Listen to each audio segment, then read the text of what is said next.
नमस्कार। हिंदी साहित्य के चैनल में आपका स्वागत है। यहाँ मिलती हैं हिंदी साहित्य की वे कहानियाँ जो दिल को छूती हैं, सोच बदलती हैं और जीवन को नई दिशा देती हैं। चलिए शुरू करते हैं आज की कहानी। शीर्षक है दोहरा पाप। लेखिका हैं आभा श्रीवास्तव जी। प्रस्तुत है कहानी मेरी जुबानी। मैं हूँ सीमा सिंह। कहते हैं कि बचपन हवा की तरह उड़ जाता है, यौवन उड़ते उड़ते ठहरता है, फिर रुकते ठहरते उड़ता है। लेकिन वानप्रस्थ तो आकर जाता ही नहीं, बस ठहर जाता है। वानप्रस्थ जीवन में ठहर ना जाए उससे पहले ही 50 पार की लड़की यानी कि मैंने सोचा कि अब कुछ अपने लिए भी जी लिया जाए, अन्यथा ऊपर जाकर ईश्वर से क्या कहूँगी। सोचते सोचते मेरे अधरों पर एक नरम गर्म सी मुस्कुराहट तिराई। बेटा पढ़ लिख कर दूर देश में जाकर बस गया है और पतिदेव को अपनी नौकरी से ही फुर्सत नहीं। सो इस बार मेरे चतुर मन ने चटपट सलाह दे डाली कि थोड़ी सी अपनी भी मनमानी कर ली जाए। एक विचार मन में आया, क्यों ना सारी बंदिशों को तोड़कर उड़ती बहती हवा जैसी कहीं दूर अकेले, बस अकेले घूमने निकल पड़ूं, जहाँ कोई रोकने वाला ना हो, कोई टोकने वाला ना हो, बस मैं और मेरी तन्हाई हो। पतिदेव को बताया तो उन्होंने बहुत चाहा कि मैं अपना विचार बदल दूं और उन्हें इस तरह अकेले छोड़ कर ना जाऊं, भले ही प्रोग्राम 15 दिनों का ही क्यों ना हो। बहुत दलीलें दी, बेटे से भी शिकायत करी, बहाने बनाए, यहाँ तक कि ये भी कहा कि ज़माना बहुत ख़राब है, अकेली लड़की का इस तरह घूमने जाना खतरे से खाली नहीं, कुछ भी हो सकता है। लड़की? मैं फिक्र से हंस पड़ी। उन्हें चिढ़ाया, मैं चाहती हूँ डॉक्टर साहब कि कुछ तो एडवेंचर हो लाइफ में, क्या ये सुनी सन्नाटी सी जिंदगी। वे निरुत्तर थे। अकेले घूमने का ऐलान तो कर दिया था मैंने, लेकिन भीतर से धुकपुक मची थी। तब याद आई सौदामिनी। घुमक्कड़ी की रसिया सौदामिनी ने बहुत बार मुझे अपने साथ घूमने का प्रलोभन दिया था। बस मैं ही अपनी घर गृहस्थी में कुछ इस तरह जूझी उलझी रही कि उसका प्रस्ताव हर बार धरा का धरा ही रह गया। इस बार तो मेरा इरादा पक्का था कि बस मैं और मेरी सौदामिनी ही अपनी बैचलर लाइफ एक बार फिर से जी लेंगे। सौदामिनी को मैं पिछले 32-33 बरसों से जानती थी। वो मेरे कॉलेज के दिनों की सखी थी। हम 3 सखियों की तिकड़ी थी। सबसे पहले सौदामिनी का ही ब्याह हुआ था। 16-17 बरस की कोमल कमसिन सौदामिनी एक अनदेखे अनजाने पुरुष के साथ अपनी जीवन डोर बांधने जा रही थी। वो सौदामिनी जिसने अभी तक घर से बाहर की दुनिया ठीक से देखी भी नहीं थी, पराई होने जा रही थी। उसे नहीं पता था उसका होने वाला भावी पति दिखने में कैसा है, उसका स्वभाव कैसा है, परिवार कैसा है। वो तो मानो खूंटे से बंधी गाय थी जो एक खूंटा तोड़कर दूसरे खूंटे से बंधने जा रही थी। घर वालों का मानना था कि निभाह तो हो ही जाएगा, लेकिन वो अभागी हारी दुखियारी लड़की साल भीतर ही ससुराल से वापस लौट आई। कारण बस इतना था कि पति का संग साथ अन्यत्र था। घर परिवार के दबाव में आकर उसने ब्याह तो कर लिया था, लेकिन सौदामिनी को स्पर्श तक नहीं किया उसने। कहा, परिवार के साथ निभाना हो तो रहो, मुझसे किसी तरह की उम्मीद मत रखना। मेरा तन मन कहीं और बंधा हुआ है। साल भर तो जैसे तैसे कट गया। उसके बाद तिरस्कृता सौदामिनी खोटे सिक्के जैसी मायके लौट आई। न कुंवारी रही, न ब्याहता और न ही विधवा। वापस ससुराल लौटने से इनकार कर दिया उसने। दुखियारे माँ बाप बिना कहे ही बेटी की व्यथा समझ गए। मेरे ब्याह के बाद हमारा संपर्क टूट गया था। भला हो फेसबुक और सोशल मीडिया का कि हम संपर्क में आए। पिछले 10 वर्षों से फेसबुक, मैसेंजर, फिर व्हाट्सएप और फ़ोन द्वारा हम एक बार फिर से जुड़ गए।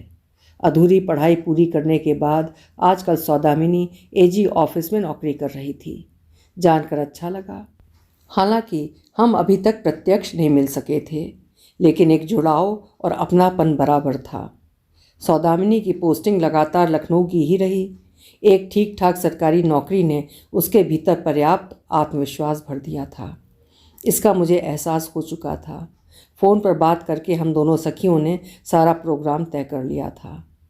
एयर इंडिया की फ़्लाइट से जब लखनऊ एयरपोर्ट पर मैं उतरी तो बहुत पहले की एक परिचित गंध मेरे नासिकापुटों में समा गई।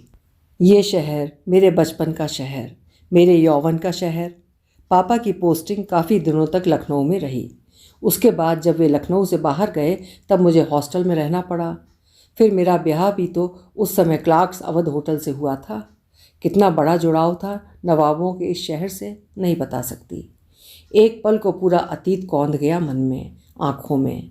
तब का छूटा बिछड़ा शहर लखनऊ ऐसा छूटा कि पूरे 32 बरसों के बाद मिला। सौदामिनी मुझे लेने एयरपोर्ट आई थी। एक दूसरे का हाथ थामे चंद पलों तक हम एक दूसरे को देखते ही रह गए। आंखें भीगी, मन भीगा, और फिर जब गले लगे तो महसूस हुआ कि उन बीत गए बरसों का खालीपन कहीं गुम हो चुका है। उम्र के सुकोमल निशान हमारे चेहरों पर उतर आए थे, लेकिन कितने प्यारे थे ये निशान। सौदामिनी को कार चलाते देखकर मुझे याद आई बरसों पहले की वो सहमी सकुचाई नाजुक सी लड़की जो साइकिल चलाने से भी घबराती थी। आज उसी लड़की का आत्मविश्वास देखकर मैं चकित थी। उसने घुटनों के नीचे तक लहराते अपने लंबे बाल हालात के कारण छोटे करा लिए थे। लावण्यमयी सौदामिनी अब हिम्मत वाली मर्दानी हो चुकी थी। ऐसे क्यों देख रही है मुझे? बहुत बदल गई हूँ क्या? हंसकर पूछ बैठी सौदामिनी। हाँ, तुझमें इतना बदलाव देखकर मुझे कितना अच्छा लग रहा है मिनी, नहीं बता सकती। स्टीयरिंग व्हील पर रखे उसके हाथ पर अपने हाथ का दबाव दिया मैंने। सच? उसने मेरी तरफ देखा। तुझे शाम को धन्नों पर भी घुमाऊंगी। अरे वाह, फिर तो धर्मेंद्र भी साथ होगा। मैंने शरारत से उसे छेड़ा। हो भी सकता है, बिना धर्मेंद्र के तो बसंती क्या धन्नों भी स्टार्ट ना होने की। मिनी ने खिलखिला कर नहले पर दहला जमाया। और उस शाम स्कूटी पर बैठकर पूरा हजरतगंज घूम लिया हमने। सौदामिनी का छोटा सा फ्लैट था, सुंदर सजा धजा कलात्मक सा। अकेली ही रहा करती थी। मेरे आ जाने से वो कितनी प्रसन्न थी ये उसके हाव भाव से ही पता चल रहा था। मेरे लिए दफ्तर से छुट्टी भी ले ली थी उसने। हमारे पास कहने को ढेरों बातें थीं, यादें थीं। मुझे तो सौदामिनी के फ्लैट में रहना ही भला लग रहा था, क्योंकि ये समय मेरा बिल्कुल अपना था। न रिश्तेदारी, न पूजा पाठ व्रत कथा के आयोजन, न घर परिवार की सगाई और विवाह समारोह, जिनसे मैं काफ़ी हद तक ऊब चुकी थी। मैं सिर्फ और सिर्फ मैं बनकर आई थी सौदामिनी के पास। लेकिन सौदामिनी ने तो पूरा आगे का प्रोग्राम तय ही कर रखा था। मेरे मामा वन विभाग में हैं, नौगढ़ की पोस्टिंग है उनकी। इस बार वहीं चलकर कुछ दिन बिताते हैं। नौगढ़? मुझे कुछ याद आया। वही नौगढ़ जिसके तिलिस्म की चर्चा चंद्रकांता उपन्यास में देवकी नंदन खत्री ने करी है। इस उपन्यास को मैंने जितनी बार भी पढ़ा एक जादुई तिलिस्म में खोती चली गई। नौगढ़ तो बनारस मिर्ज़ापुर के पास है ना? मैंने पूछा। हाँ हाँ, वही नौगढ़, सौदामिनी ने आश्वस्त किया। बनारस का नाम सुनते ही मुझे एक बार फिर कुछ याद आया। भाग्यश्री से कभी मिलना हुआ मिनी? वो भी तो बनारस में ही रहती थी। मैं सौदामिनी को प्यार से मिनी पुकारती थी। हम लोग उसकी सगाई में बनारस गए थे, तुझे याद है? हाँ री, खूब याद है। लेकिन उसकी सगाई के बाद तो कोई खबर ही नहीं मिली उसकी। तुझसे तो फिर कभी कदा होली दिवाली बात हो जाती थी, लेकिन श्री के बारे में तो कुछ भी खबर नहीं है मुझे। मैं भी दुनिया के झमेलों में कुछ ऐसी उलझी रही कि कभी पता ही नहीं कर सकी उसके बारे में। सौदामिनी उदास हो आई थी। कितना मज़ा आया था उसकी सगाई में। रजवाड़े का पूरा वैभव हमारी आंखों के सामने तैर गया। उस रात हम अपनी यादें एक दूसरे से बांटते रहे, तिनका तिनका रेशा रेशा गुनते रहे। बहुत याद आई भाग्यश्री की। भाग्यश्री राजवर्धन बनारस के एक धनी रसूखदार परिवार की इकलौती बेटी थी। उसकी माँ नेपाल के राजवंश की कन्या थी। इस नाते नेपाल में उसकी ननिहाल हुआ करती थी। बनारस के सेंट मैरीज कॉन्वेंट से अपनी स्कूली शिक्षा पूरी करके भाग्यश्री लखनऊ के आईटी कॉलेज में पढ़ने आई थी, बस इसलिए कि उसे कुछ दिन हॉस्टल लाइफ का आनंद लेना था, वरना पढ़ाई लिखाई से उसका कोई खास लगाव नहीं था। दुबली पतली, गोरी, तीखी नासिका और कटावदार आँखों वाली भाग्यश्री बहुत प्यारी प्यारी कविताएं भी लिखा करती थी। प्रेम की कविताएं, दर्शन की कविताएं, मिलन और बिछोह की कविताएं। उन दिनों मैं भी हॉस्टल में नई नई आई थी। कुछ लड़कियां आते ही हॉस्टल के माहौल में रम जाती हैं, लेकिन कुछ को समय लगता है। मैं और भाग्यश्री दोनों ही कुछ ऐसे थे। मुझे घर की हुड़क लगती तो भाग्यश्री को सोहम की याद सताती। सोहम से भाग्यश्री का परिचय एक संगीत कार्यक्रम के दौरान हुआ था। जहाँ सोहम का संगीत सुनकर संगीत के पारखियों ने भी दांतों तले उंगलियां दबा ली थीं। भाग्यश्री के पिता ने उस दिन सोहम की प्रतिभा को पहचान कर उसे इनाम स्वरूप एक स्वर्ण मुद्रा दी थी। उस स्वर्ण मुद्रा के साथ ही एक दूसरी अमूल्य वस्तु भी स्वतः ही सोहम की मुट्ठी में बंधकर रह गई थी, और वो था षोडशी भाग्यश्री का कोमल नन्हा सा हृदय। सोहम कौन था? सांसारिक दृष्टि से देखा जाए तो उसे एक गरीब जुलाहे ने अपने घर में पाला था, लेकिन उस जुलाहे को भी नहीं पता था कि सोहम के असली माता पिता कौन हैं। कई बरस पहले गंगा घाट की सीढ़ियों पर उसे एक नवजात शिशु रोता हुआ मिला था, जिसे उठाकर उसने अपने कलेजे से लगा लिया था। वो स्वयं निसंतान था। उस गरीब दंपति ने सोहम को अपनी संतान की तरह ही पाल पोस कर बड़ा किया। कालांतर में सोहम की माँ भी नहीं रही। सोहम के चेहरे का तेज अपूर्व था। ऐसा लगता था जैसे वो कोई देव पुरुष है। बिना किसी व्यावसायिक ट्रेनिंग के सोहम नृत्य, संगीत, साहित्य, ज्योतिष सभी विधाओं में दक्ष था। उसका ज्ञान और गायन बड़े बड़े पारखियों को भी चमत्कृत करता। उसे सर्वगुण संपन्न किसने बनाया, कोई नहीं जानता। लोगों का कहना था कि सोहम दूर गंगा के किनारे एक वीरान सुनसान खंडहर में जाया करता है, जहाँ एक वृद्ध साधु रहते हैं और वो किसी दूसरी दुनिया ही के हैं, क्योंकि वे हर किसी को नहीं दिखते। सोहम ने सारी कलाएं विधाएं उनसे ही सीखी हैं। सोहम से तो उनका अलग ही जुड़ाव है। ये सब बातें उन दिनों भाग्यश्री टुकड़ों टुकड़ों में मुझे बताया करती थी। सौदामिनी डे स्कॉलर थी। हम तीनों की मित्रता, अभिन्नता धीरे धीरे प्रगाढ़ होती चली गई।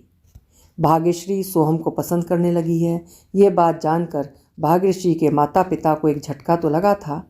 कहाँ उनकी राजकन्या और कहाँ जुलाहे के घर में पला बढ़ा सोहम। आखिर कहलाएगा तो जुलाहे का ही बेटा। लेकिन फिर भी इकलौती बेटी के लाड़ दुलार के सम्मुख अंततः पिता को झुकना ही पड़ा। निश्चित हुआ कि सगाई पहले कर दी जाएगी और उसके बाद जब भाग्यश्री की पढ़ाई पूरी हो जाएगी तब विवाह की तिथि निश्चित होगी। भाग्यश्री की सगाई का दिन शारदीय नवरात्रों की षष्ठी तिथि को निश्चित हुआ था।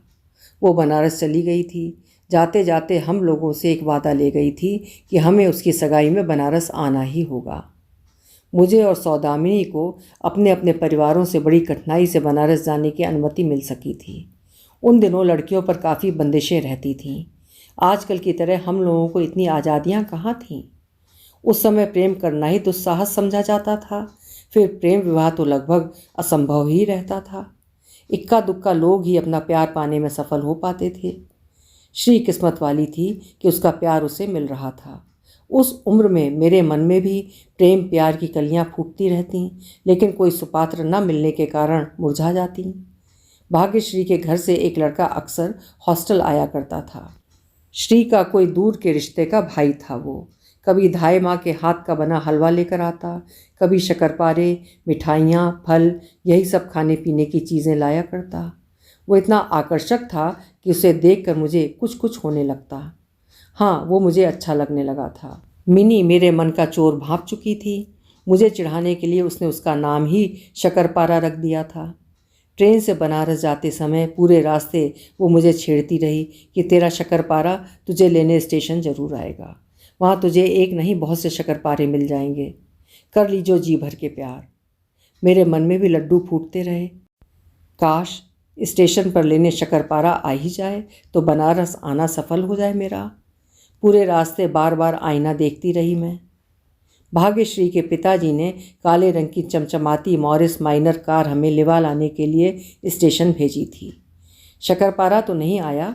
हाँ, उसकी जगह श्वेत कलफदार वर्दी पहने उम्रदराज बुजुर्ग ड्राइवर ने बड़े अदब से 2 द्वार वाली उस पुराने मॉडल की कार का दरवाज़ा हमारे लिए खोल दिया। अगली सीट को उठाकर जब हम कार की पिछली सीट पर बैठे तो रोकते रोकते भी दबे स्वर में हम दोनों सखियां खिलखिला उठे। इस तरह की कार हमने पहली बार देखी थी। नव यौवन की कच्ची उम्र की हंसी सुनकर बुजुर्ग ड्राइवर मुड़कर हमें देखने लगा। किसी तरह अपनी हंसी रोककर हम शांत होकर बैठ गए। हल्के गुलाबी रंग के पर्दों से सजी उस कार में बैठना आनंददायक रहा। छोटी सी डिग्गी में हमारे सूटकेस रख दिए गए थे। पूरा बनारस पार करने के बाद शहरी आबादी से अलग सन्नाटे में गंगा के किनारे एक विशालकाय महल जैसी कोठी काफ़ी दूर से ही दिखने लगी थी। एक लंबी सड़क से गुजरते हुए कार पोर्टिको में आकर खड़ी हुई। मुख्य द्वार के दोनों तरफ लैंप पोस्ट थे जिनके ऊपर कांच के गोल बड़े बड़े गुंबद लगे थे। सड़क के दोनों तरफ लॉन थे। रंग बिरंगे फूलों की छटा दर्शनीय थी। ड्राइवर की गाड़ी रोकते ही एक वर्दीधारी अर्दली भागा आया। कार का दरवाज़ा खोलकर उसने फ़ौरन हमें सलाम ठोका और हमारा सामान उतारने लगा। बरामदे में एक तांबई आबनूसी रंग की लंबी सी महिला आकर खड़ी हुई, जिसके चेहरे से विनम्रता और ममत्व का मिश्रण जैसे झर झर करता हुआ झर रहा था। हल्की मुस्कान के साथ बोल पड़ी, रास्ते में बेबी लोगों को कोई तकलीफ तो नहीं हुआ? उसकी आवाज़ टहुकी तो लगा जैसे कानों में जल तरंग बज गई। धनम्मा, बेबी लोगों को मिस साहिबा के कमरे में ले जाइए, रानी माँ का हुक्म है, अर्दली ने मुड़कर कहा। उस विशालकाय कोठी के लंबे घुमावदार गलियारे और उसके बाद 2 और कमरों को पार करते हुए हम भाग्यश्री के पास उसके कमरे में पहुंच गए। कोठी बाहर से जितनी भव्य दिख रही थी, भीतरी सज्जा भी उतनी ही शानदार थी। कमरे की छतों पर कटावदार शीशों के बड़े बड़े झाड़ फानूस लटक रहे थे। फर्श पर नरम कालीन, दीवारों पर सजी कलात्मक पेंटिंग्स हमारा ध्यान बरबस खींच रही थीं। भाग्यश्री के कमरे के संगमरमरी फर्श पर बीचों बीच बिछे गुदगुदे कालीन में हमारे पैर धंसे जा रहे थे। कहीं न कहीं हीन भावना मेरे और सौदामिनी के मन में दंश देने लगी। कोठी की सज्जा देखकर हमारे मुंह खुले के खुले रह गए थे। हम दोनों ही मध्यम वर्गीय थे। कभी सोच भी नहीं सकते थे कि हमारे साथ हमारे ही जैसी हॉस्टल की दिनचर्या जीने वाली भाग्यश्री इतनी शानदार कोठी में रहती होगी। तभी भाग्यश्री के स्नेह ने हमें उबार लिया। मनचाहे से जीवन डोर बंधने जा रही थी। इस एहसास ने भाग्यश्री के चेहरे पर एक अलग ही लुनाई बिखेर दी थी। उसके घुंघराले घने रेशमी बाल उसकी पीठ पर बिखरे थे। एक नाउन उसके हाथ पैरों में उपटन मल रही थी। हमें देखकर वो फौरन उठकर दौड़ पड़ी। पीले उपटन से रंगे उसके पाँवों के चिन्ह फर्श पर छप गए। उसकी नाउन अरे अरे करती रह गई और वो आकर हमसे लिपट गई। दाई माँ, तुमको बताया था ना हमारी सखियाँ हैं ये। वो धनम्मा से संबोधित थी। आज हम लोगों के लिए तुम ही खाना बनाओगी। वही आलू टमाटर की रसीली सब्जी हरी धनिया डालकर और गरम गरम पूड़ियाँ, खट्टा मीठा कद्दू और बूंदी का रायता, और हाँ, स्पेशल वाला गाजर का हलवा भी। उसका दुलार देखकर धाय माँ मुस्कुरा रही थीं। स्नेह जैसे छलका पड़ रहा था। हाँ रानी बिटिया, सब कुछ बनाऊंगी, जैसी तुम वैसी तुम्हारी सखियाँ। वो भाग्यश्री का सिर थपकने लगी। भाग्यश्री की माँ रानी राजलक्ष्मी का गरिमा में तेजस्वी व्यक्तित्व देखकर लगा कि वे माँ कम राजमाता या रानी माँ अधिक हैं। भाग्यश्री उनसे बड़े अदब के साथ बात करती थी। वो उन्हें रानी माँ कहकर ही संबोधित कर रही थी। वहीं धनम्मा उसकी धाय माँ जरूर थी, लेकिन भाग्यश्री का सारा लाड़ दुलार उसी से था।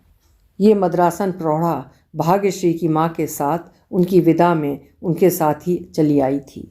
फिर भाग्यश्री के पैदा हो जाने पर उसके साथ कुछ ऐसा जुड़ाव हुआ धनम्मा का कि फिर वो वापस नेपाल लौट ही नहीं सकी, बनारस में ही बस गई। दूसरी तरफ भाग्यश्री के पिता का राजसी रौब दर्शनीय था। अंग्रेजियत और राजसी तौर तरीकों का मिश्रण था उनके व्यक्तित्व में। मैं और सौदामिनी भाग्यश्री की खास सखियाँ थे, इसलिए हमारे रुकने का इंतज़ाम भी शाही था। हमारे कमरे में गुलाबी चादरों से ढके हमारे पलंग खिलौने जैसे थे। दीवार पर टंगा रवि वर्मा का बना तैल चित्र बेहद अद्भुत था। शीशम की श्रृंगार मेज जिसका अंडाकार आईना दूर से ही जगमगा रहा था। विदेशी सज्जा से सजे गुसल खाने में नहाने के बाद हमारी सफ़र की सारी थकान दूर हो गई थी। उसी सांझ भाग्यश्री और सोहम की सगाई थी। भव्य आयोजन था। भाग्यश्री उस समय बहुत ही सुंदर लग रही थी। उसका गोल भरा भरा चेहरा रविंद्र ठाकुर की कविता जैसा सुकोमल दिख रहा था। सोहम को हम लोगों ने पहली बार देखा था। हल्के पीले रंग का शेरवानी सूट पहने वो सच में देवदूत सरीखा ही प्रतीत हो रहा था। बनारस के जाने माने रईस परिवार इस महत् आयोजन में शामिल हुए थे। सोहम और भाग्यश्री की अंगूठियों के सॉलिटेयर दूर से ही अपनी दमक बिखेर रहे थे। भावी नवदंपत्ति पर हर तरफ पुष्प वर्षा की जा रही थी। आशीषों की झड़ी लगी थी।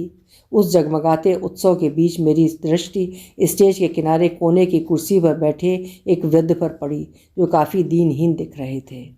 ऐसा लगा जैसे मखमल में टाट का पैबंद जड़ दिया गया हो। फिर धनम्मा ने ही मुझे बताया था कि वह सोहम के पिता हैं। बनारस की प्रसिद्ध तवायफों के नाच और मुजरे का आयोजन भी किया गया था सगाई के उस महोत्सव में। तवायफों की नज़ाकत, अदाएँ, रईसों को रिझाना, रूठना, मनाना सब कुछ देखने लायक था। एक तवायफ मोहिनी बाई जो कि सबसे खूबसूरत थी, उस पर राजा साहब की खास इनायत हो रही थी। भर भर कर नोट लुटाए जा रहे थे। आंखों आंखों में इशारे, इकरार, इनकार, इसरार सभी कुछ तो था। राजा साहब लट्टू हो गए थे उस नाचने वाली पर, जबकि रानी माँ का अनमनापन छिपाए नहीं छिप रहा था। श्री को भी पिता का ऐसा ओछापन समझ नहीं आ रहा था। हमें भी रजवाड़े की असलियत साफ दिख रही थी। राजा साहब ने धनम्मा की तरफ देखा और धनम्मा पल भर में ही उनका इशारा समझ गई। मुजरा और नाच खत्म हुआ, इसके साथ ही सारा आयोजन भी। चुपचाप मोहिनी बाई राजा साहब की आरामगाह में पहुंचा दी गई। हमें सब पता चला श्री की भुनभुनाहट और रानी माँ की भरी हुई आंखें देखकर। ये सब देखना हमारे लिए काफ़ी आश्चर्य का विषय था। किशोरावस्था के अंतिम और यौवन के प्रथम सोपान पर खड़े हम लोगों के लिए एक विचित्र अनुभव था। जब तक सारा आयोजन समाप्त हुआ, हम लोग काफ़ी थक गए थे। रात काफ़ी हो चुकी थी। हम सब भाग्यश्री के कमरे में एकत्र हुए। अपना भारी जामदानी लहंगा संभालती हुई भाग्यश्री कमरे में आकर धम्म से पलंग पर बैठ गई। धनम्मा ने ही उसकी जूतियाँ उतारी, उसके गहने उतार कर संभाल कर संजो कर रखे, फिर नाइट ड्रेस पहनने में उसकी मदद करने लगी। काफ़ी देर तक धनम्मा भाग्यश्री के हाथ पैरों की हल्की हल्की मालिश करती रही। बाद में भाग्यश्री धनम्मा की ही गोद में सिर रखकर लेट गई। धनम्मा बड़े प्यार से उसका माथा थपकती रही।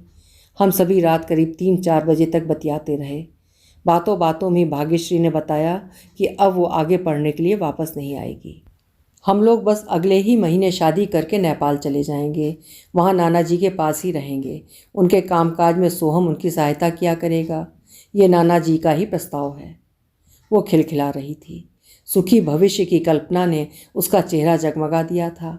बातें करते हुए जब हमारी पलकें झपकने लगी तभी हम सोए।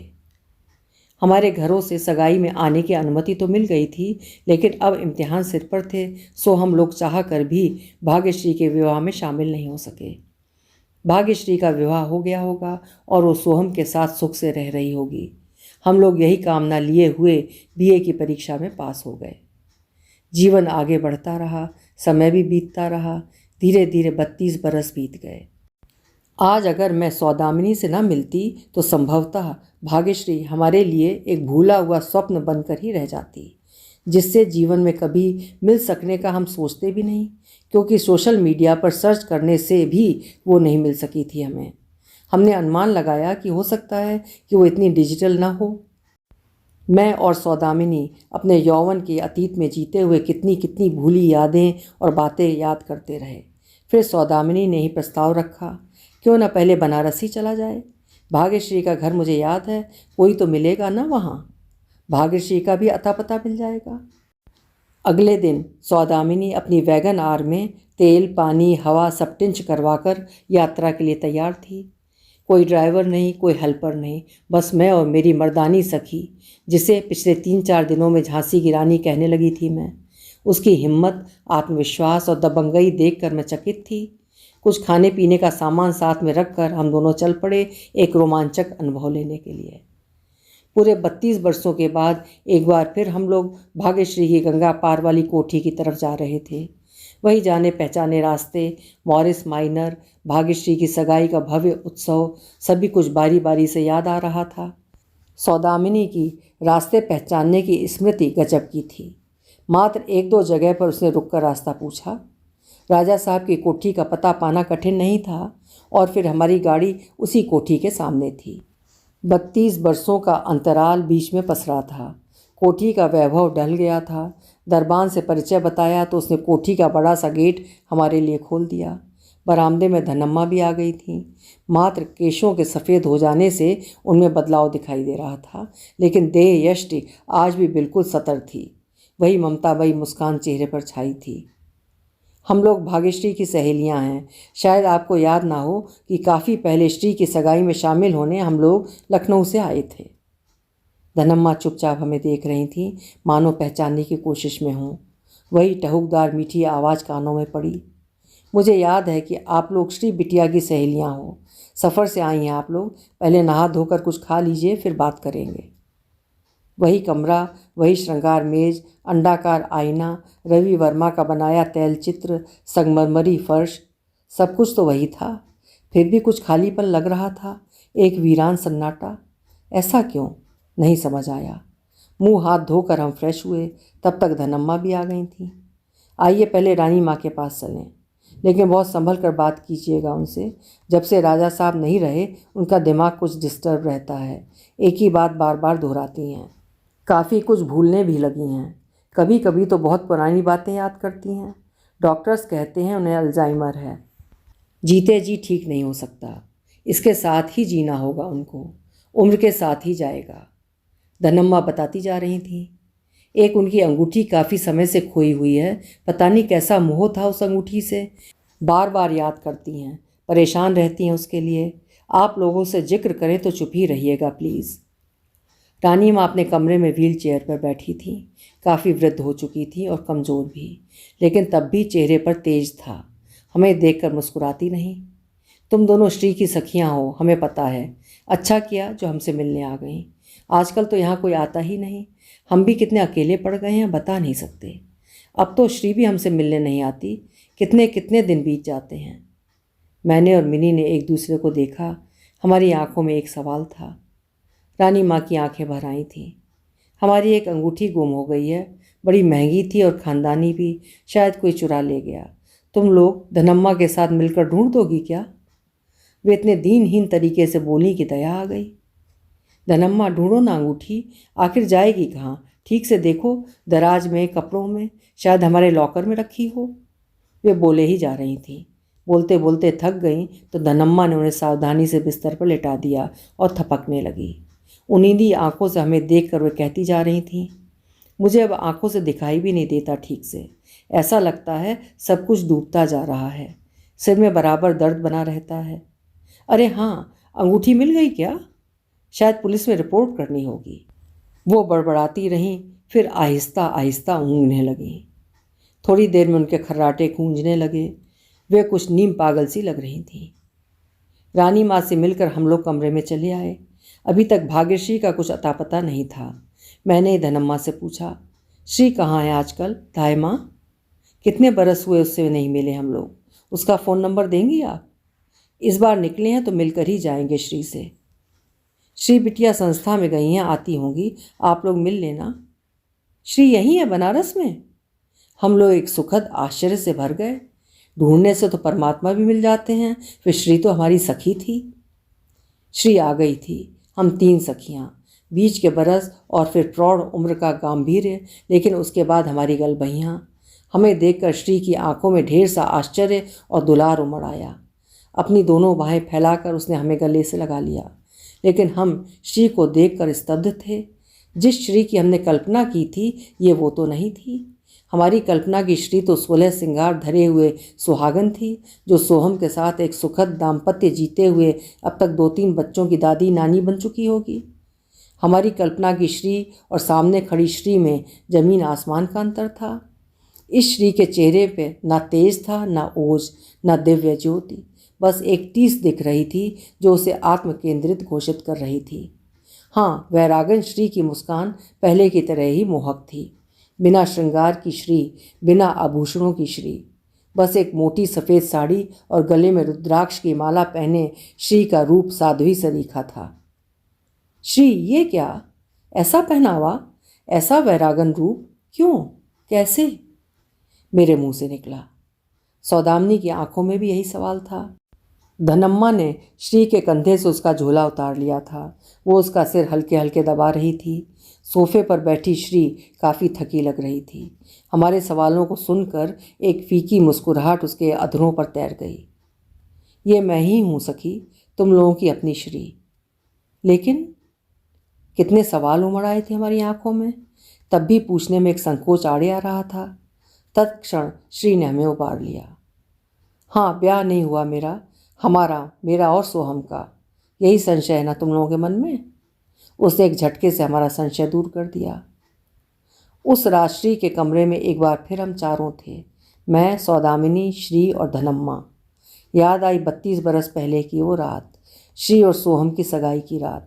श्री ने आहिस्ता आहिस्ता कहना शुरू किया, सोहम को मैंने प्यार किया था, लेकिन कभी ये जानना नहीं चाहा कि सोहम के मन में क्या है। हमारे परिवारों के स्तर में ज़मीन आसमान का अंतर था। कहीं कोई साम्य नहीं था, फिर भी मुझे सोहम नाम का चंद्र खिलौना पसंद आ गया था और मुझे वो चाहिए था। मेरे हट के आगे पिताजी झुके। हमारी सगाई हुई, ब्याह की तारीख भी तय हुई। शर्त बस ये थी कि सोहम हमारे घर जमाई बनकर रहेगा। उसके गरीब पिता को मेरे पिता की लक्ष्मी ने खरीद लिया था। सारी बातें, सारी शर्तें आपस में ही तय कर ली गईं। सोहम को सबसे अलग रखा गया। वो अंतर्मुखी लड़का कभी ये नहीं बता सका कि उसके मन में क्या चल रहा है। रानी माँ कभी भी सोहम को मन से स्वीकार नहीं कर सकी। उनकी आंखों का तिरस्कृत भाव सोहम ने पढ़ लिया था। उसे धन वैभव का लालच नहीं था, वो तो अपनी संगीत साधना में रमा रहता था। सगाई के कुछ दिन बाद ही मुझे लगने लगा था कि कुछ तो है जो मुझे और सोहम को एक नहीं होने दे रहा है। मैं उसके मन और आंखों में उपजी दुविधा स्पष्ट देखकर समझ रही थी। भले ही उसने अपने मुंह से कभी कुछ नहीं कहा था, लेकिन एक उलझन थी, बेचैनी थी जो बढ़ती ही जा रही थी। वो क्या उलझन थी नहीं पता, क्योंकि मुझे महसूस होता कि सोहम कई बार कुछ कहने को होता फिर ठहर जाता।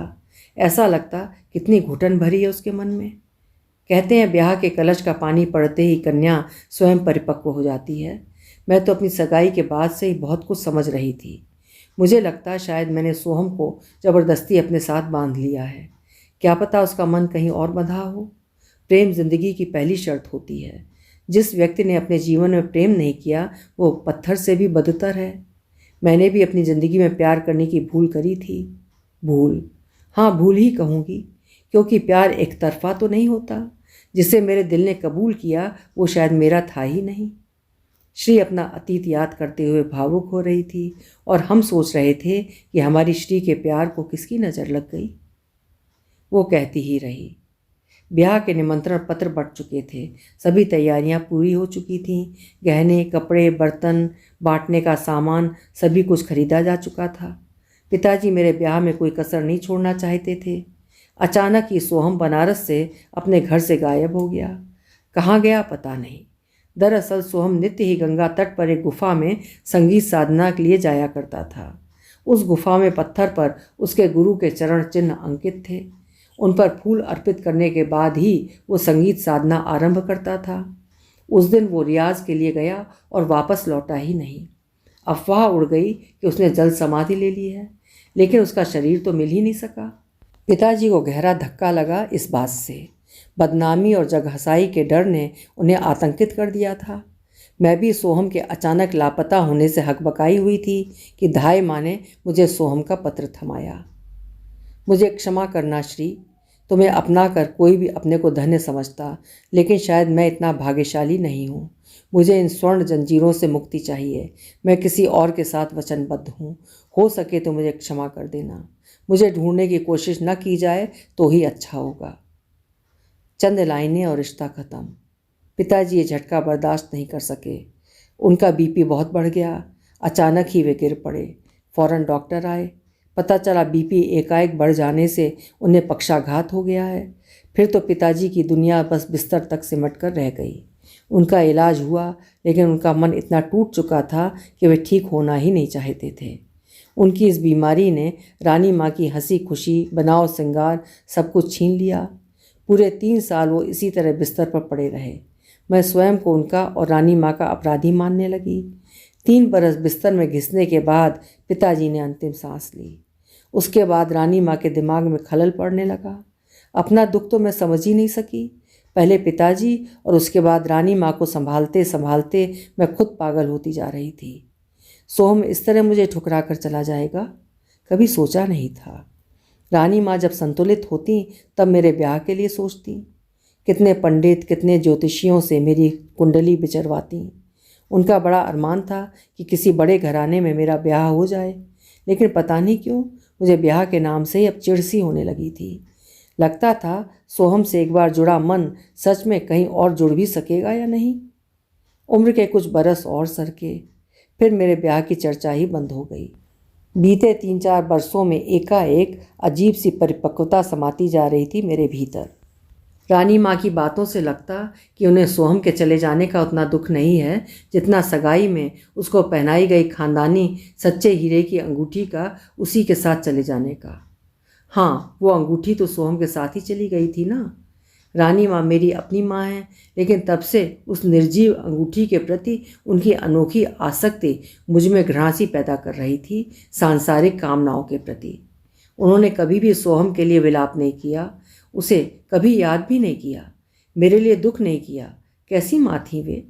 उनकी बातों से लगता कि सोहम के साथ मेरा ब्याह टूट जाने का उन्हें कोई अफसोस नहीं है, बल्कि एक तसल्ली है कि उनकी बेटी का एक जुलाहे के घर में रिश्ता नहीं हुआ।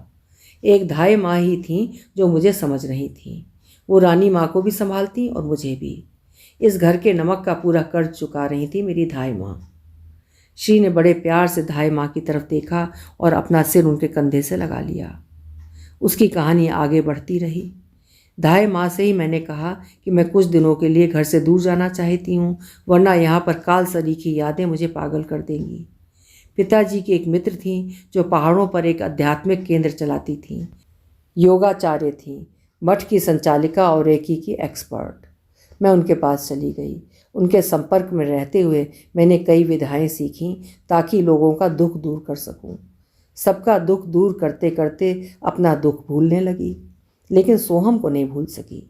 साज श्रृंगार छूटते चले गए। आभूषण पहनती तो लगता काट रहे हैं। मात्र ये सफ़ेद धोती ही मेरा पहनावा रह गई और ये रुद्राक्षी माला ही मेरा आभूषण। इस स्वार्थी दुनिया से अपने आप को काट ही लिया है मैंने। कहते हुए पल भर को श्री ने विराम ले लिया। मैंने देखा उसके चेहरे पर तप और संयम का तेज था, साथ ही आंखों में ढेर सारी करुणा। वो कहती रही। एक दिन धाई माँ का फ़ोन आया कि रानी माँ की तबीयत बिगड़ती जा रही है और मुझे लौटना ही पड़ेगा। योग और अध्यात्म का एक केंद्र बनारस में भी था। बस मेरी गुरु माँ ने मुझे यहाँ का कार्यभार सौंप दिया। इस कोठी में फिर कभी कोई बारात नहीं आई। मुझे नहीं पता कि सोहम कहाँ गया, लेकिन मैंने भी तो पार्वती की तरह उसे अपना शिव माना है। इस जन्म में न सही, अगले जन्म में तो पा ही लूँगी उसको। मुझे पता है रानी माँ के दुख का कारण मैं ही हूँ। जिस बेटी को लाल चूनर में विदा करना था, उसे साध्वी संतनी के रूप में देखकर एक माँ के दिल पर क्या बीतती होगी, मैं समझ सकती हूँ। शायद यही कारण है कि रानी माँ स्मृतियों में जीने लगी हैं। सबके अपने अपने दुख थे, जिनके आगे मेरा दुख कोई भी नहीं देख सका, कोई भी नहीं समझ सका, मेरी अपनी माँ भी नहीं। घर से जाने वाली अंतिम रात को मैं भी निशब्द रोई थी।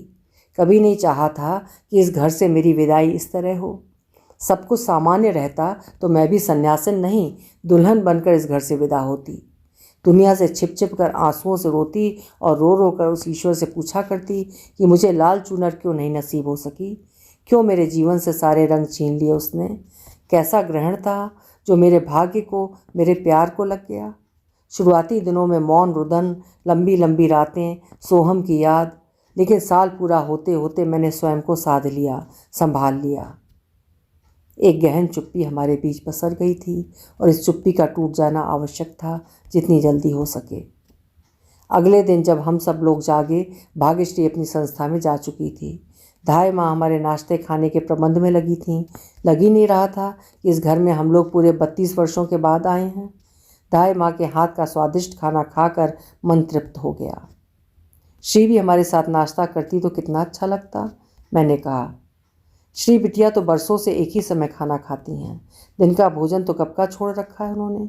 आज उनकी पसंद का गाजर का हलवा बनाया है, मेवा और मलाई डालकर। पता नहीं खाएंगी या नहीं, तनम्मा ने बताया। हमें याद आया कि श्री को गाजर का हलवा खूब पसंद था। हॉस्टल में भी वो घर से ढेर सारा हलवा लेकर आती थी। हम लोग सोच रहे थे कि पता नहीं श्री कौन सी तपस्या कर रही है और किस पाप का प्रायश्चित, लेकिन इस विषय पर अधिक न सोचना ही उचित लगा। नाश्ते के बाद धाई माँ हमारे पास आकर बैठ गईं। कितने अरसे के बाद श्री बिटिया को इस तरह सहज होकर बातें करते देखा है मैंने। उनकी हंसी तो गुम ही हो चुकी है, मतलब भर का बोलती हैं बस। अब इस कोठी में न कोई बोलने वाला रह गया है, न सुनने वाला। वीरान हो चुकी है ये कोठी। धाई माँ दुखी थीं, इस कोठी के दुख से दुखी थीं। नमक खाया था ना इस कोठी का। कहने लगी कि हो सके तो श्री बिटिया को कुछ दिनों के लिए अपने साथ ले जाइए।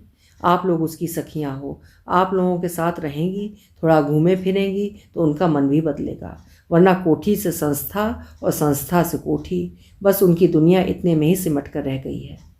श्री के लिए धाई माँ की फिक्र उनके चेहरे पर झलक आई थी।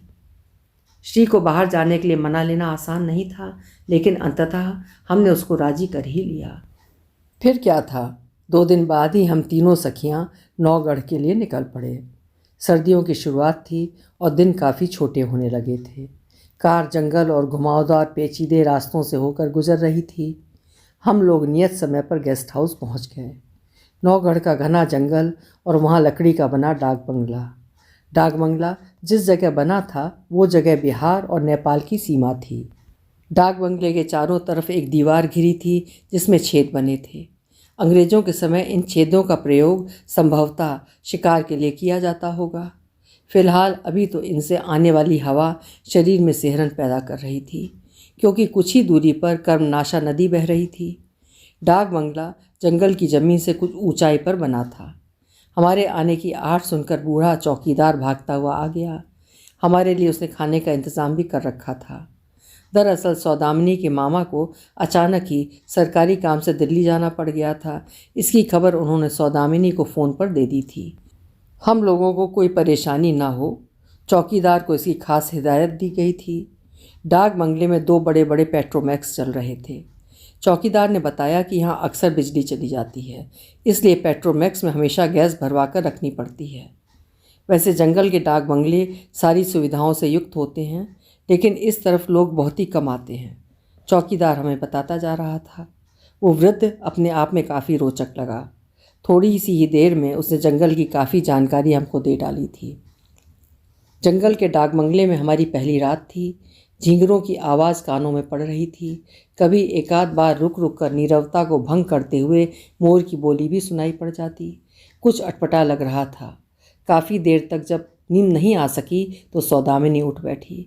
उसने मुझे और श्री को भी उठा दिया, क्योंकि करवटें बदलते बदलते भी हम लोगों की आंखों में नींद का एक टुकड़ा भी नहीं था। सौदामिनी ने ताश की गड्डी निकाली और फेंटने लगी। हम तीनों मिलकर ताश का पुराना खेल 3-2-5 खेलने लगे। भाग्यश्री ना करती रही, लेकिन मिनी ने उसे ताश थमा ही दिए। यहाँ कोई देखने वाला नहीं, खेल ले एक बाजी। हम खेलते जाते और खेल खिलाते जाते। श्री को इस तरह हंसते देखना बड़ा भला लग रहा था। तभी लगा बाहर बगीचे में कोई बिरहा गा रहा है। कितना दर्द था उस आवाज़ में। रात के 2 बज चुके थे। भला इतनी रात गए कौन गाता होगा। हम लोगों ने ताश के पत्ते रख दिए। एक बार लगा कि शायद किसी ने मोबाइल पर गाना लगाया हो, लेकिन यहाँ तो सिग्नल ही बड़ी मुश्किल से आते थे। खिड़की से झांका, कोई नहीं था, लेकिन गीत तो बिल्कुल स्पष्ट सुनाई पड़ रहा था। चंद्रमा मध्य आकाश में अपने तारामंडल के साथ चमक रहा था। बगीचे का झूला हवा से झूल रहा था। मधुमालती की तीव्र महक नासिका पुटों में समा गई। गीत धीमा हो गया था, लेकिन तब भी ऐसा लग रहा था कि गाने वाले ने आलाप लेते हुए स्वयं ही अपना स्वर अवरोह पर कर लिया है। इसके बाद हम लोग अपने अपने बिस्तरों में दुबक गए। उस गीत को सुनते सुनते ही सो गए।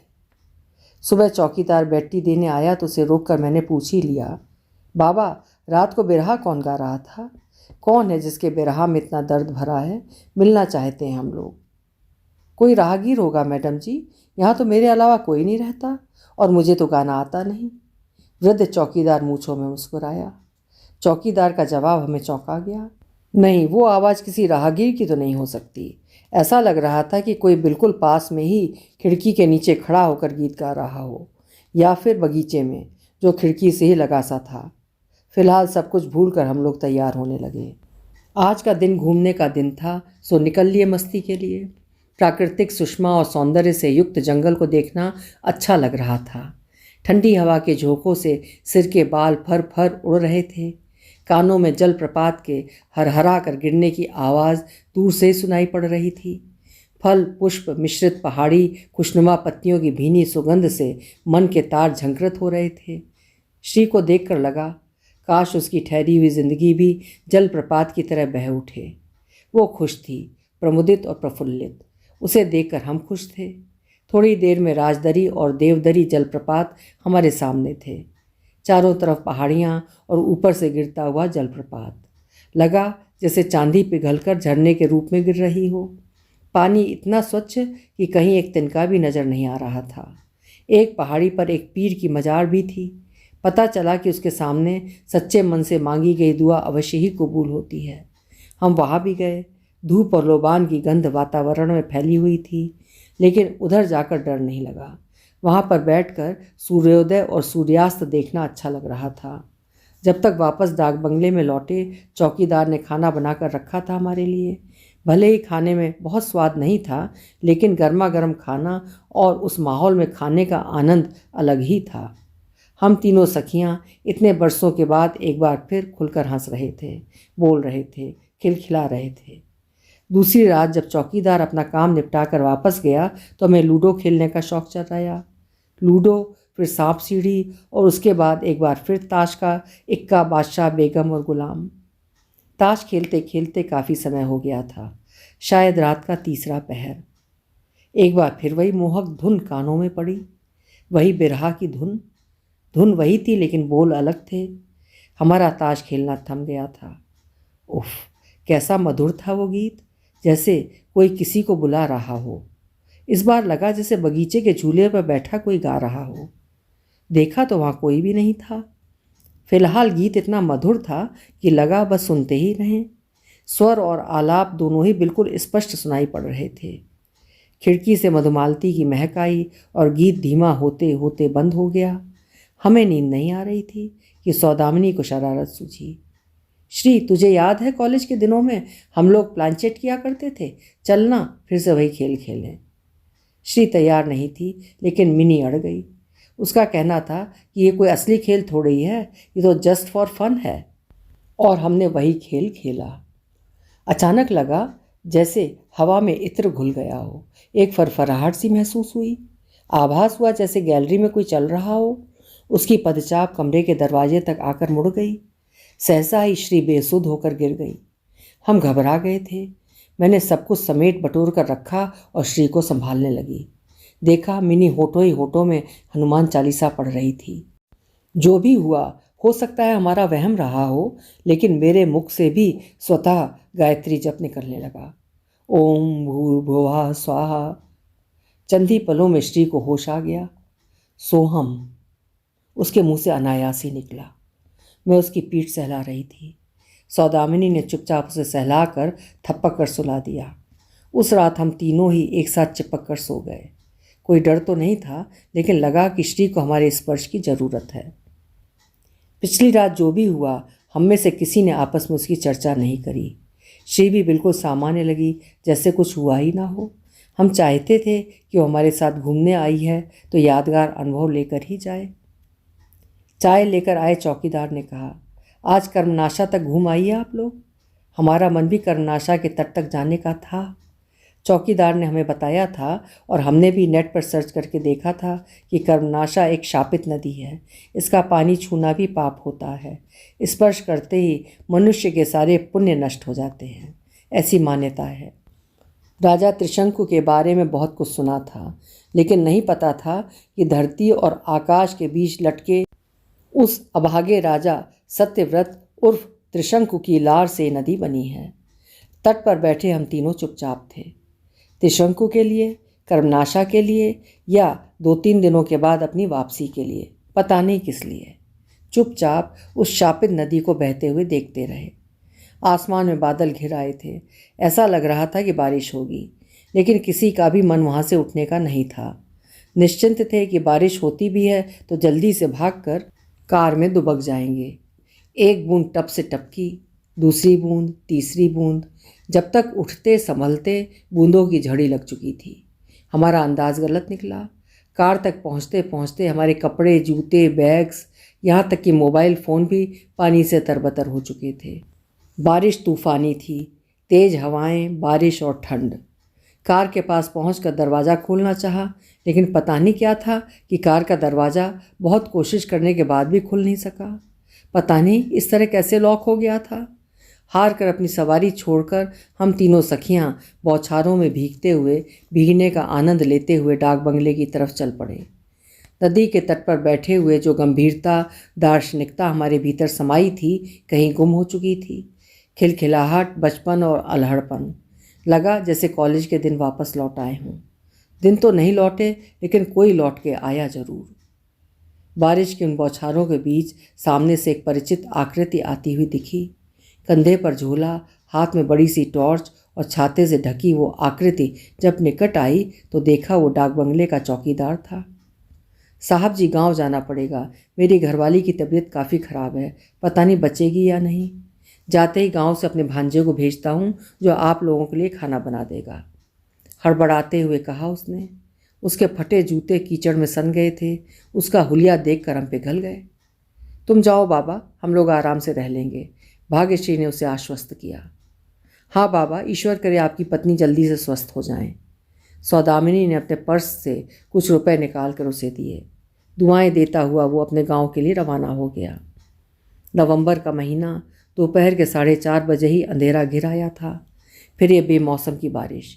पूरी तरह भीगे हुए हम लोग डाक बंगले तक पहुँचे ही थे कि देखा हमसे पहले ही सिर पर गमछा बांधे एक लड़का तेजी से डाक बंगले में प्रवेश कर गया। संभवतः वो चौकीदार का भांजा ही रहा होगा।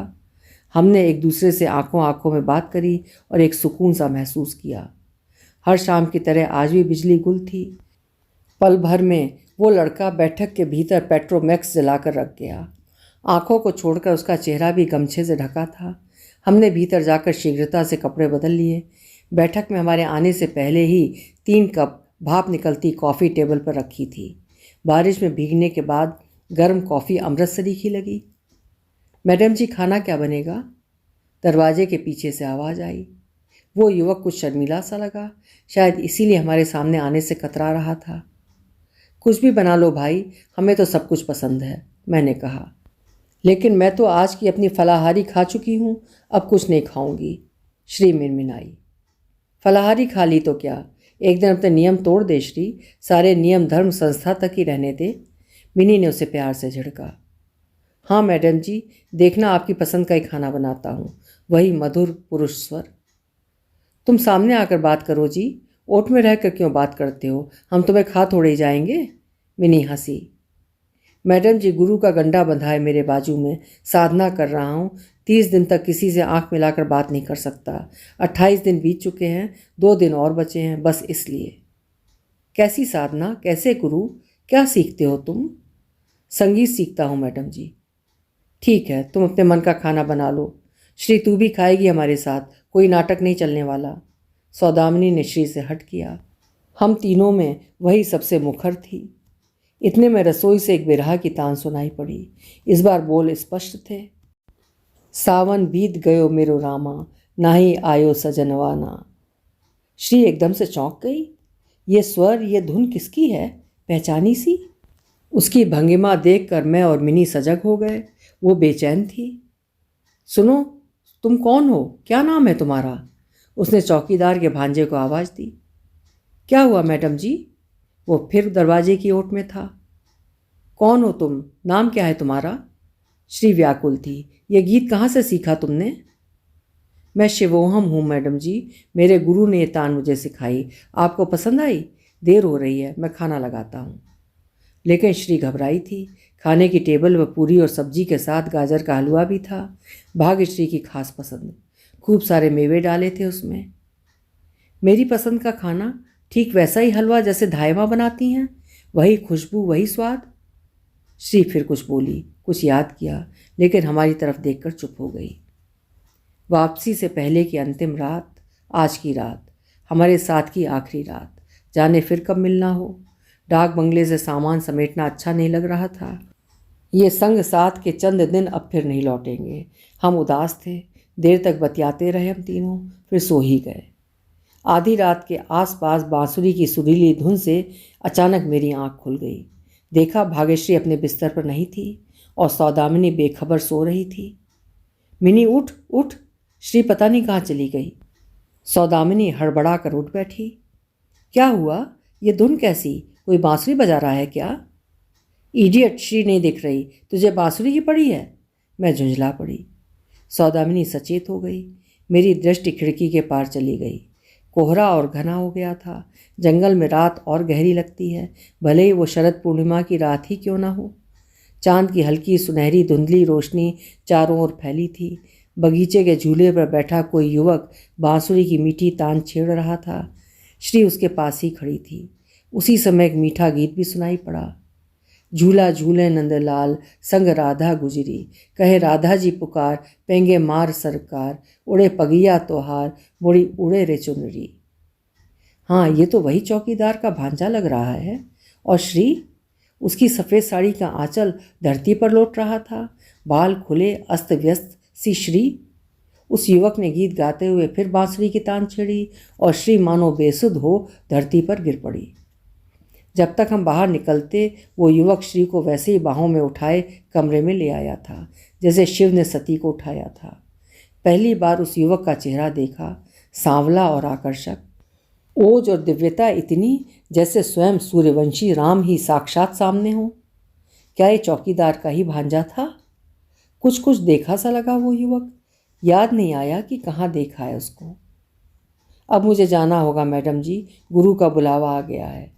कल सुबह मामा भी आ जाएंगे। अपनी सहेली को संभालिएगा, शायद मेरा संगीत सुनकर वो बेहोश हो गई हैं। क्या मैं इतना अच्छा गाता हूँ?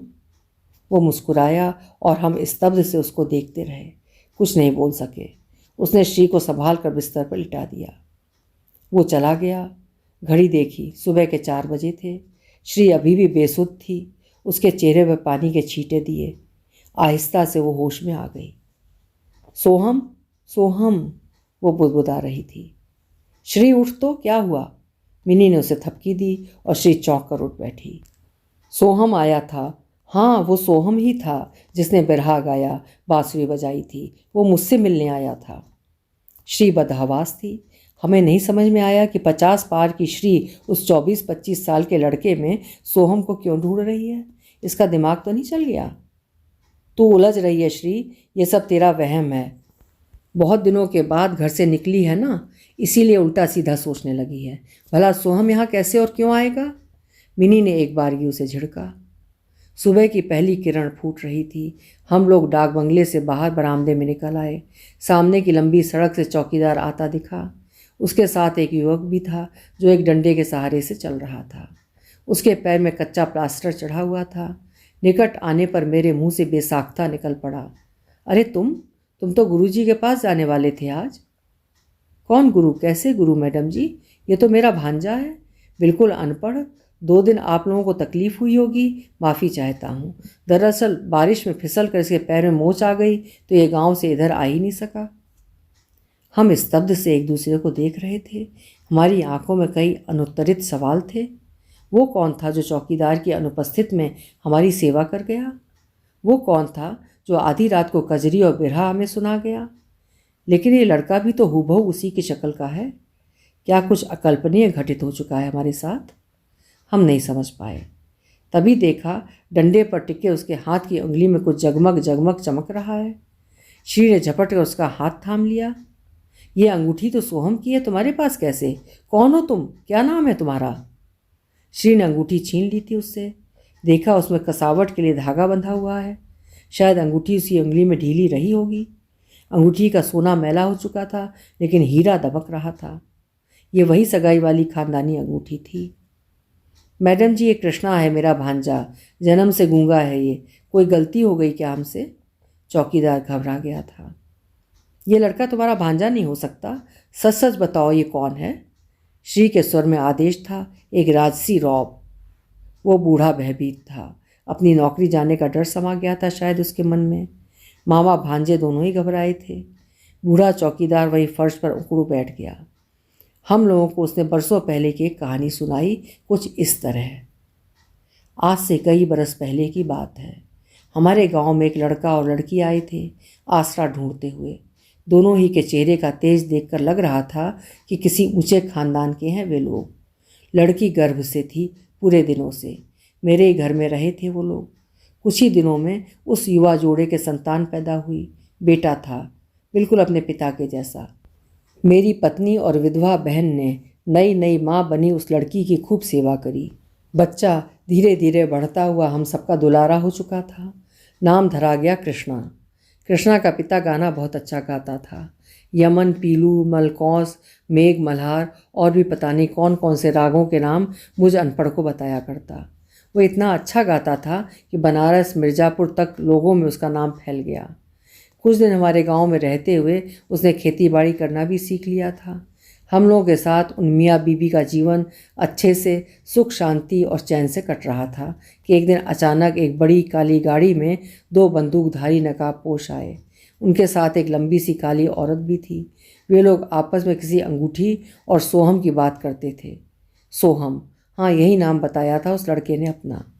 वे बड़े लोग अता पता पूछकर दोनों मियाँ बीबी को अपने साथ ज़बरदस्ती ले गए। अंगूठी और ये बच्चा उस समय मेरी बहन के पास था। उन लोगों को इसका पता नहीं चल पाया। उन दोनों मियाँ बीबी का क्या हुआ हम छोटे लोगों को नहीं पता। इतना याद है कि उस औरत की आवाज़ बहुत मीठी थी। काफ़ी गुस्से से वो कह रही थी, हमारा घर बर्बाद किया है इसने, नमक का कर्ज तो जान लेकर ही अदा होगा। श्री बिटिया की ज़िंदगी तबाह कर दी इसने। उफ, श्री ने सिर पकड़ लिया। उसकी ममतामयी धाय माँ ने ऐसा क्यों किया? और हुजूर, सोहम हमेशा कहते थे कि मेरे बेटे को गंवारी बना रहने देना, इसे धन और संगीत से दूर ही रखना। चौकीदार की आंखों में आंसू थे। अधिक गुण, शोहरत और पैसा जानलेवा होता है। गांव में अफवाह थी कि बड़े लोगों ने सोहम और उसकी बीवी को मरवा दिया है। हम लोगों ने इस बच्चे को बड़े दुलार से पाल पोस कर बड़ा किया है, लेकिन बस अपने जैसा गंवार ही बना रहने दिया।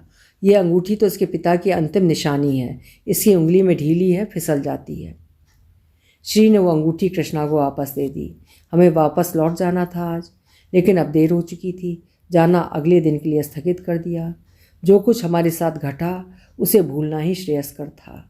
चौकीदार अपनी ड्यूटी सामान्य तरीके से कर रहा था। हमारे साथ हुई घटना की उसे कोई जानकारी नहीं थी। उसकी पत्नी की तबीयत अब पहले से काफ़ी बेहतर थी। एक डर हमारे मन में बैठ चुका था। बातचीत भी कम हो रही थी। रात बीत रही थी। नींद आँखों से गायब थी। 11, 12, 1 और फिर 2 बजे हमारी आंखें झपकने लगीं। तब भी कान किसी विरह गीत को सुनने की प्रतीक्षा में थे। गीत तो नहीं सुनाई पड़ा, लेकिन उस समय महसूस हुआ जैसे एक महक भरी हवा का झोंका कमरे में आ गया हो। घड़ी की टिक टिक और स्पष्ट सुनाई देने लगी। लगा कमरे में हमारे आसपास कोई है। एक आहट, एक साया, फिर एक धुएं की सी आकृति दिखने लगी जो कि सामने कुछ दूर पर रखी कुर्सी पर बैठी हुई थी, सोहम जैसी। धुंधली, बहुत धुंधली, लेकिन जो कुछ हल्का सा सुनाई पड़ा वो बहुत स्पष्ट था। मैं उस पार की दुनिया से बस तुमसे मिलने आया हूँ श्री, तुम्हारी अमानत लौटाने जो भूलवश मेरे पास रह गई थी, हमारी सगाई की अंगूठी, जिसके लिए रानी माँ पागल हो गई। अभिशप्त है ये अंगूठी, यही मेरी मृत्यु का कारण बनी। ये कृष्णा के पास भी नहीं रहनी चाहिए। और हाँ, तुम्हारी धाय माँ का भी कुछ बाकी रह गया मेरे पास जो उन्हें वापस देना है। ये दोनों वस्तुएं एक कर्ज, एक बोझ है मुझ पर, जिसे उतारे बिना मेरे लिए वैतरणी पार करना असंभव है। बहुत थक चुका हूँ मैं और इस भटकाव से अब मुक्ति चाहता हूँ। मेरा इतना सा काम कर सकोगी श्री? विनती है तुमसे। वो आवाज़ और आकृति दोनों ही धीमे होते होते विलीन हो गई। एक बारगी हमें लगा कि शायद ये कोई सपना हो, लेकिन तभी निगाह गई उस कुर्सी से लगी हुई टेबल पर जो पहले तारे जैसा कुछ चमक रहा था। श्री उधर लपकी और उसे उठा लिया।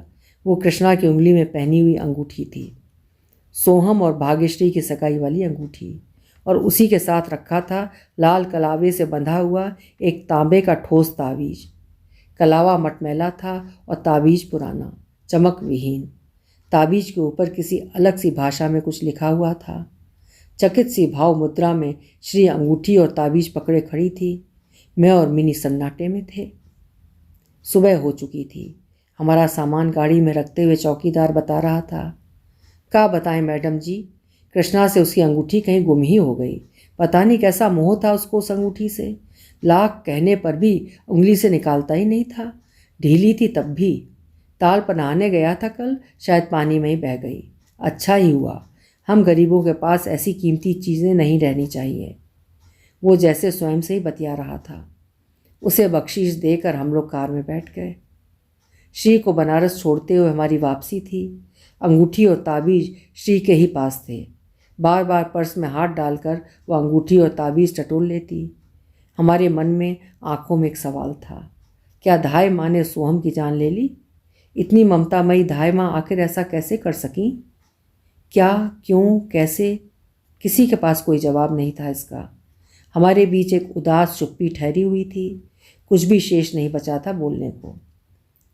सोचा था कि श्री को बनारस छोड़कर हम लोग सीधा लखनऊ के लिए निकल लेंगे, लेकिन श्री की आंखों के मूक आग्रह ने हमें उसके पास उसके साथ रुक जाने को विवश कर दिया।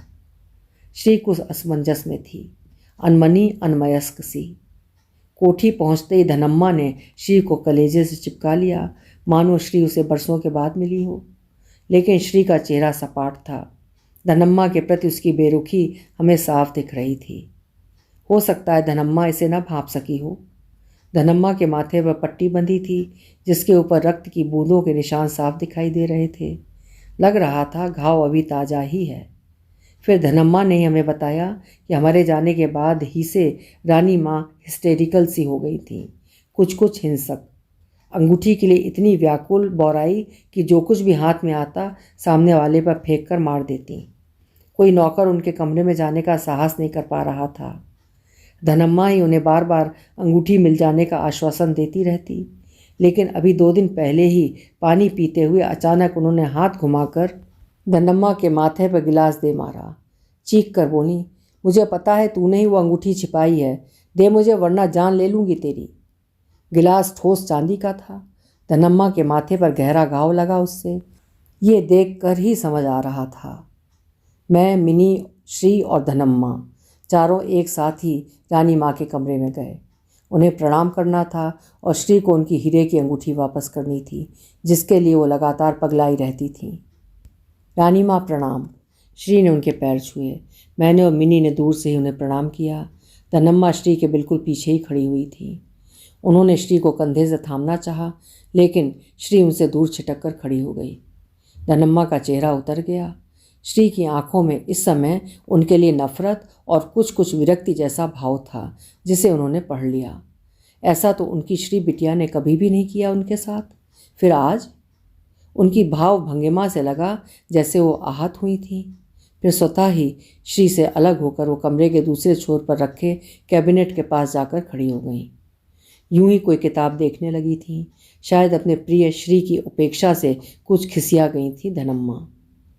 श्री को देखकर भी रानी माँ की आंखों में पहचान का कोई चिन्ह नहीं था। हमें आश्चर्य हुआ कि उन्होंने ना तो श्री को प्यार किया और न ही गले लगाया, बस खाली खाली आंखों से उसे देखती रहीं। फिर एकाएक कठोर स्वर में बोल पड़ी, कौन हो तुम? नाम भूल रहे हम तुम्हारा। अंगूठी लाई हो क्या? हाँ रानी माँ, लेकर आई हूँ अंगूठी। देखो, पहचान लो अच्छे से, यही है ना वो अंगूठी? श्री ने उनकी हथेली खोलकर उसमें वो अंगूठी रख दी। मैंने ध्यान दिया कि श्री की भरी हुई आंखों से 2 बूंद आंसू बाहर निकल पड़ने को आकुल व्याकुल थे, लेकिन श्री ने बलपूर्वक उन आंसुओं को रोक लिया। उस अंगूठी को देखकर रानी माँ खुशी के मारे मानो असामान्य हो गई थीं। वे उसे चूम रही थीं।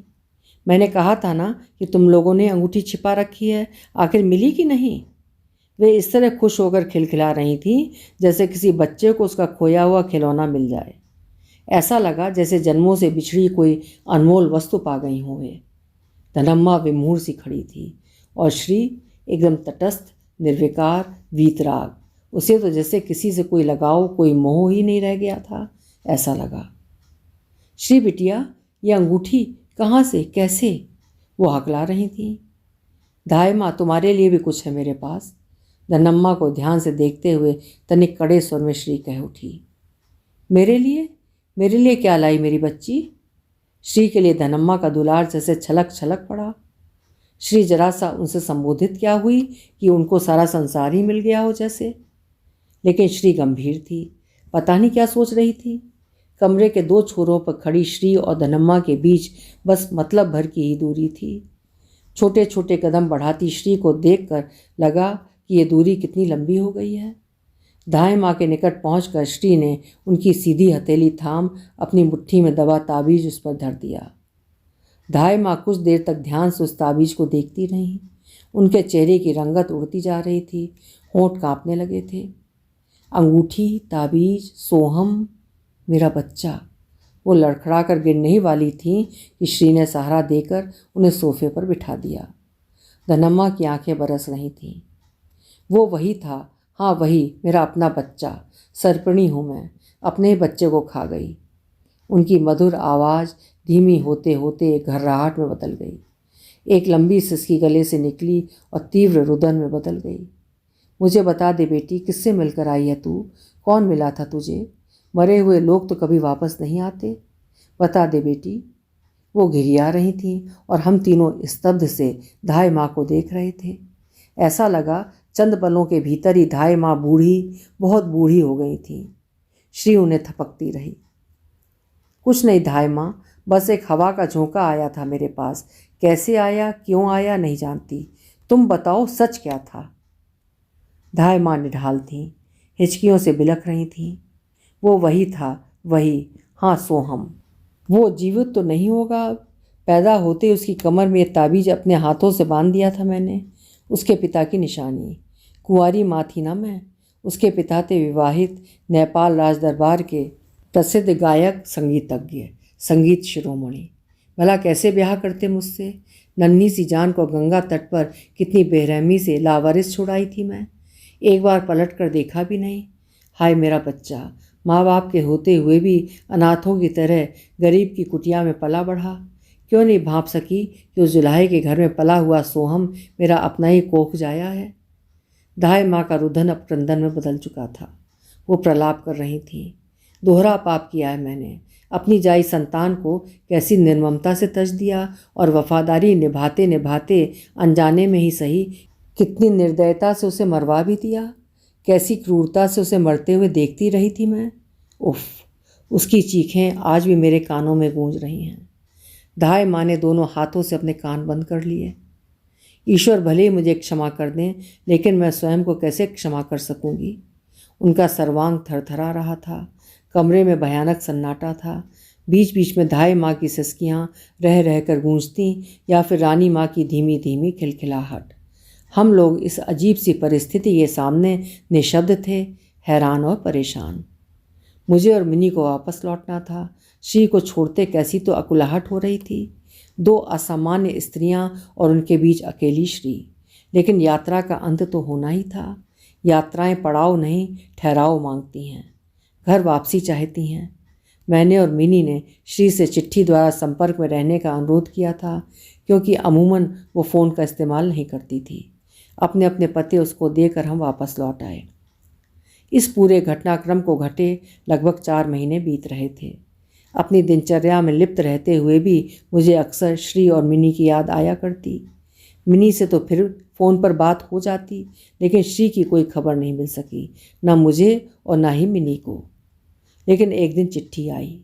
भेजने वाले का नाम देखा, भाग्यश्री। जल्दी से लिफाफा खोला। मोती जैसे अक्षर बिखरे थे।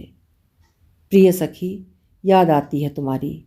तुम लोगों के चले जाने के बाद अपने ही घर में, अपने ही लोगों के बीच कितनी अकेली पड़ गई थी मैं, बता नहीं सकती। रानी माँ को अंगूठी मिल गई तो वो काफ़ी शांत रहने लगी थी। हम लोगों को लगता कि अब वे स्वस्थ हो जाएंगी, लेकिन ये मृत्यु के पूर्व की शांति थी। वे अधिक दिनों तक नहीं जी सकीं। एक दिन नींद में ही चुपचाप दुनिया छोड़ गईं। आश्चर्य कि उनकी मृत्यु पर उनकी वफादार धाय माँ की आंखों में आंसू की एक बूंद तक नहीं थी। मैंने वो अभिशप्त अंगूठी रानी माँ के शव के साथ ही चिता पर रख दी थी। धाय माँ का पाप बोध उन्हें तिल तिल कर मार रहा था। उन्होंने स्वयं को हम सभी से अलग कर लिया था। मैंने अक्सर उन्हें एकांत में आंसू बहाते हुए देखा था। फिर एक दिन वो कोठी से भाग निकली। बहुत ढूंढने के बाद किसी मंदिर से सटी गली में चुपचाप बैठी मिली। इसके बाद तो ये सिलसिला चल निकला। वे आए दिन कोठी से भाग जाती, कभी किसी गली में मिलती, कभी मंदिर में भजन कीर्तन करते हुए, तो कभी गंगा के तट पर। एक दिन तो शमशान घाट पर बैठी मिली। वो असामान्य हरकतें करती, असंतुलित व्यवहार करती। पता नहीं क्या होता जा रहा था उनको। मैं भी कितना देखती, मेरा भी शरीर थक रहा था, नहीं संभाल पा रही थी अपनी धाय माँ को। एक दिन धाय माँ कोठी से निकली तो मिल ही नहीं सकी। हफ्ता 10 दिन बाद किसी ने बताया उन्हें विश्वनाथ मंदिर की किसी गली में भीख मांगते देखा गया है। मैं नहीं समझ पा रही थी कि क्या करूं। इस समय और इन परिस्थितियों में अब धाय माँ को उनके हाल पर छोड़ देना ही सही लगा मुझे। सोचा शायद ईश्वर का यही न्याय है, और तभी एक निर्णय लिया मैंने। अपनी संस्था की जिम्मेदारी एक योग्य पात्र को सौंपकर पिताजी की सारी संपत्ति ट्रस्ट को दान में दे दी। मतलब भर का सामान लेकर मैं कृष्णा के पास उसके गांव चली आई। अब यहीं पर मेरी छोटी सी दुनिया है। ऐसा ही एक पत्र मैंने मिन्नी को भी लिखा है। कभी मिलने आओगी तो अच्छा लगेगा। तुम्हारी अपनी श्री। एक जीवन में व्यक्ति कितने ही जीवन जी लेता है। धनम्मा इसका जीता जागता उदाहरण थी। सोचती हूँ कभी बनारस की गलियों में भीख मांगती धनम्मा से सामना हुआ तो देखकर कैसा लगेगा, कह नहीं सकती। उन्हें पहचान भी सकूंगी या नहीं, ये भी नहीं जानती।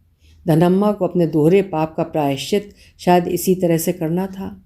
सच कहा है कि ईश्वर के न्याय की चक्की चलती जरूर धीमी है, लेकिन पीसती बहुत बारीक है। अभी आप सुन रहे थे आभा श्रीवास्तव जी की लिखी हुई कहानी दोहरा पाप।